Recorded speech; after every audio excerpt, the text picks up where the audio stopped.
அமெரிக்காவின் கட்டளைகளுக்கு ஈரான் ஒருபோதும் அடிபணியாது என ஈரான் உச்ச தலைவர் அலி கமேனி தெரிவித்துள்ளார். அமெரிக்காவுடனான ஈரானின் தற்போதைய நிலை தீர்க்க முடியாத ஒன்று என்றும் தெரிவித்த அவர், அமெரிக்கா மற்றும் இஸ்ரேலுக்கு எதிராக ஏமனின் துணிச்சல் மக்கள் செய்வது சரியான ஒன்று என பாராட்டினார்.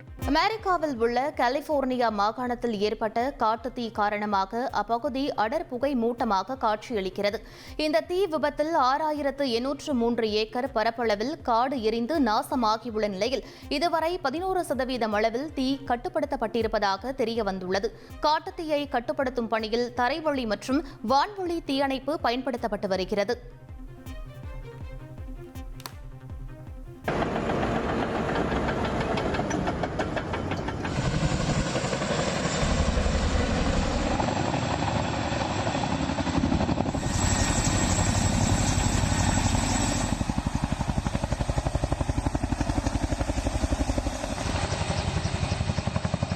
அமெரிக்காவின் ஆரிகன் மாகாணத்தில் ஏற்பட்டுள்ள காட்டுத்தீ குறித்த புகைப்படங்கள் வெளியாகி அதிர்ச்சியை ஏற்படுத்தியிருக்கிறது.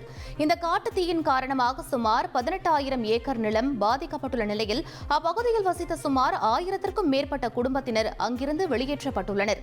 இந்நிலையில் காட்டுத்தீயை அணைக்கும் பணியில் அந்த நாட்டு அரசு ஈடுபட்டுள்ளது. உங்கள் தந்திவன் தொலைக்காட்சியில் தெனாலிராமன் தினமும் மாலை 6 மணிக்கு காணத் தவறாதீர்கள்.